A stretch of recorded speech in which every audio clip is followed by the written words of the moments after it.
Hello buddies, welcome back to my channel. ഇന്ന് നമ്മുടെ ഈ വീഡിയോയിലൂടെ മേഘാലയ സീരീസ് ഇവിടെ അവസാനിക്കുകയാണ്.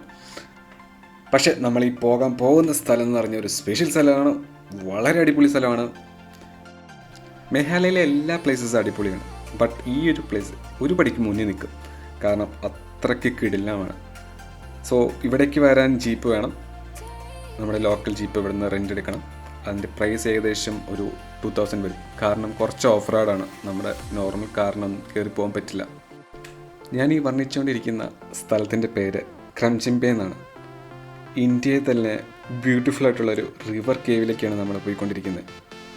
റിവർ കേവ് മാത്രമല്ല, തൊട്ടടുത്തുള്ള ഒരു ചെമ്പെ ഫാൾസ് ഉണ്ട്. അതൊരു യുണീക്കും അത്ഭുതപ്പെടുത്തുന്നതുമായൊരു ഫാളാണ്.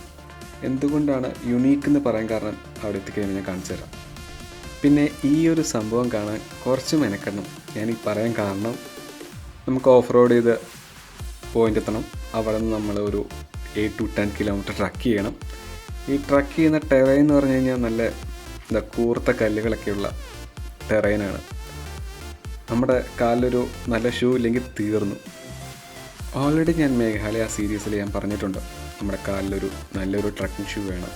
കാരണം ഇങ്ങനത്തെയൊക്കെ സിറ്റുവേഷനിൽ ഒരു നല്ല ട്രക്കിംഗ് ഷൂ ഉണ്ടെങ്കിൽ ഈ കൂർത്ത കല്ലിൻ്റെ മുകളിൽ കൂടെ ഒക്കെ കയറി പോയാലും നമുക്ക് ഫീലും ചെയ്യില്ല, നമുക്ക് ഒരു ടെൻഷനില്ലാതെ കയറി പോവുകയും ചെയ്യാൻ പറ്റും.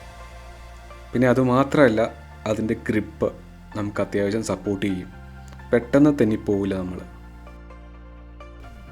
ഇവിടേക്ക് വരാൻ ഉദ്ദേശമുണ്ടെങ്കിൽ ബെസ്റ്റ് എന്ന് പറഞ്ഞാൽ ജോവായിൽ സ്റ്റേ ചെയ്യുന്നതാണ്.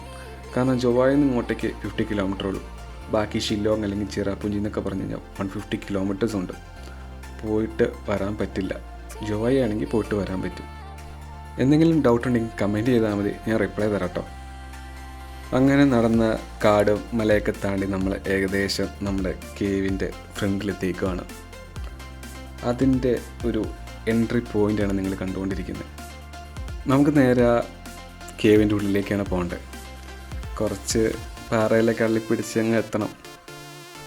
പിന്നെ ഗൈഡ് ഇല്ലാണ്ട് നമുക്ക് ഈ പ്ലേസിലേക്ക് വരാൻ പറ്റില്ല കേട്ടോ. കാരണം ഡേഞ്ചറസ് ആയിട്ടുള്ള സ്ഥലമാണ്, അതുപോലെ തന്നെ ഡിഫിക്കൽട്ടാണ് നമുക്കിവിടെ എത്തിപ്പെടാൻ. ഈ ഒരു പോയിന്റിൽ ആക്ച്വലി ഞങ്ങൾ ശരിക്കും മടുത്തിരുന്നു. ബട്ട് ഈ കേവിൻ്റെ ഭംഗിയും ഒക്കെ കണ്ടു കഴിഞ്ഞപ്പോൾ പിന്നെ മടുപ്പെല്ലാം മാറി.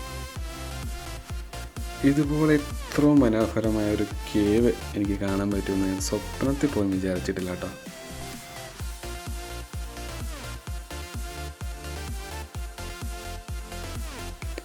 കുറച്ച് നേരത്തേക്ക് എല്ലാവരും ആ ഭംഗിയിലങ്ങ് ലയിച്ചു പോയിട്ടോ. കാരണം ഇതുപോലൊരു കാഴ്ച കണ്ടിട്ടേ ഇല്ല ജീവിതത്തിൽ. അത്രയ്ക്ക് മനോഹരമാണ്. ഞാനൊക്കെയാണെങ്കിൽ ഇങ്ങനൊരു വാട്ടർ കേവ് എന്നുള്ളൊരു സംഭവം ഉണ്ടെന്ന് തന്നെ അറിയുന്നത് ഇവിടെ വന്ന് കാണുമ്പോഴാണ്. പിന്നെ ഈ ഒരു കേവ് കാണാൻ പറ്റിയൊരു മന്ത് എന്ന് പറയുന്നത് ഒക്ടോബർ, നവംബർ, ഡിസംബർ ആ ടൈമിലാണ്. കാരണം മഴയുടെ ശല്യം ഉണ്ടാവില്ല, ഫ്ലഡ് ഉണ്ടാവില്ല. സോ ഈ ഒരു മന്തായിരിക്കും ബെസ്റ്റ് ടൈം. ഞങ്ങൾ പോയത് നവംബർ ഫസ്റ്റ് വീക്കിലാണ്. ഈ കാണുന്ന ബാംബൂ റാഫ്റ്റിൽ വേണം നമ്മളിനി നേരെ ഗുഹയുടെ ഉള്ളിൽ പോയി എല്ലാം എക്സ്പ്ലോർ ചെയ്യാൻ. ഇപ്പോൾ കുറച്ച് മെയിൻ്റെനൻസ് വർക്കൊക്കെ ഉണ്ട്. അതൊക്കെ കഴിയാൻ വേണ്ടി ഞങ്ങളിങ്ങനെ വെയിറ്റ് ചെയ്ത് നിൽക്കുവാണ്. ഈ ഒരു റാഫ്റ്റിൽ ഏകദേശം 4 പേർക്ക് സുഖമായിട്ടിരിക്കുക കേട്ടോ.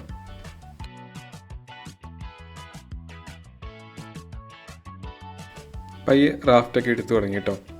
അപ്പോൾ അതുപോലെ തന്നെ നമുക്ക് എല്ലാവർക്കും ഒരുപാട് ആൾക്കാരുണ്ടെങ്കിൽ ഒറ്റയടിക്കങ്ങ് പോകാൻ പറ്റില്ല. പല 4 റാഫ്റ്റാണ് അറ്റ് എ ടൈം പോകാൻ പറ്റുള്ളൂ. അപ്പോൾ 4 റാഫ്റ്റ് അവിടെ എത്തിയിട്ട് ആൾക്കാരെ ഇറക്കിയിട്ട് എല്ലാം കണ്ടിട്ട് തിരിച്ച് വരണം, അങ്ങനെയാണ് പോകാൻ പറ്റുള്ളൂ. അങ്ങനെ നമ്മുടെ റാഫ്റ്റ് വന്നു, നമ്മൾ കയറി തുഴയുകയാണ്. അകത്തേക്ക് പോകുന്നതും ഇരുട്ട് കൂടി വരുവാണ്. അതുപോലെ തന്നെ വെള്ളത്തിൻ്റെ തണുപ്പും കൂടുന്നുണ്ട്.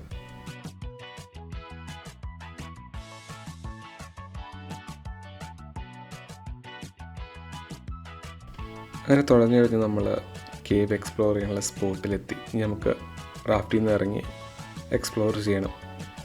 ക്യാമറയിൽ ലോ ലൈറ്റ് അത്ര വിസിബിൾ അല്ല, അതുകൊണ്ട് വലിയ കൂടുതലായിട്ട് കാണിക്കാൻ പറ്റില്ല. നമ്മുടെ എല്ലാവരുടെയും കയ്യിൽ ടോർച്ച് ഉണ്ടായിരുന്നു. ആ ടോർച്ചിൻ്റെ വെളിച്ചത്താണ് ഇപ്പോൾ എല്ലാം കാണുന്നത്. അപ്പോൾ അതിൻ്റെ ഉള്ളിൽ ഒരു സ്ട്രീമൊക്കെ ഒഴുകി വരുന്നുണ്ട്. അതൊക്കെ കാണാൻ നല്ല ബ്യൂട്ടിഫുള്ളാണ്. നമ്മുടെ കണ്ണും കൂടി നല്ല ക്ലാരിറ്റിയിൽ കാണാൻ പറ്റും. ബട്ട് ക്യാമറയിൽ അത്ര വിസിബിൾ അല്ലാതെ. ഞങ്ങൾ ഏകദേശം ഒരു അരമണിക്കൂർ ആ കേവ് എക്സ്പ്ലോർ ചെയ്തു. അങ്ങനെ ഫോട്ടോ ഒക്കെ എടുത്ത് ഞങ്ങൾ പയ്യെ ഇറങ്ങി. ഇനി നമ്മുടെ ലക്ഷ്യം എന്ന് പറഞ്ഞു കഴിഞ്ഞാൽ ചെമ്പൈ ഫാൾസ് ആണ്. അപ്പം അതിലേക്കായിരിക്കും ഇന്ന് നമ്മൾ പോകാൻ പോകുന്നത്.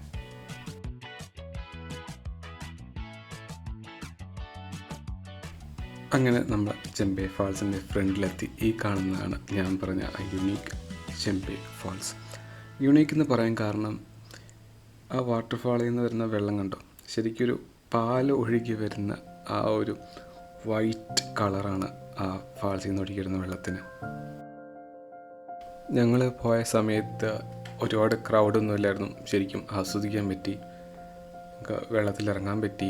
നമ്മൾ കൂടെ ജാക്കറ്റൊക്കെ കരുതിയിരുന്നു. അപ്പോൾ അതൊക്കെ ഇട്ട് ശരിക്കും വാട്ടർഫാളൊക്കെ ഭയങ്കരമായിട്ട് എൻജോയ് ചെയ്തു. നോർമലി ഞങ്ങൾ മേഘാലയ പ്ലേസസൊക്കെ വിസിറ്റ് ചെയ്യുമ്പം ഒരു നൈറ്റൊക്കെ ആവണൊക്കെ മുമ്പ് ഞങ്ങൾ കയറി പോരാറുണ്ട്. പക്ഷേ ഇവിടെ സ്പെൻഡ് ചെയ്ത സമയം പോയത് അറിഞ്ഞേയില്ല. ആക്ച്വലി കുറച്ച് ലേറ്റായി.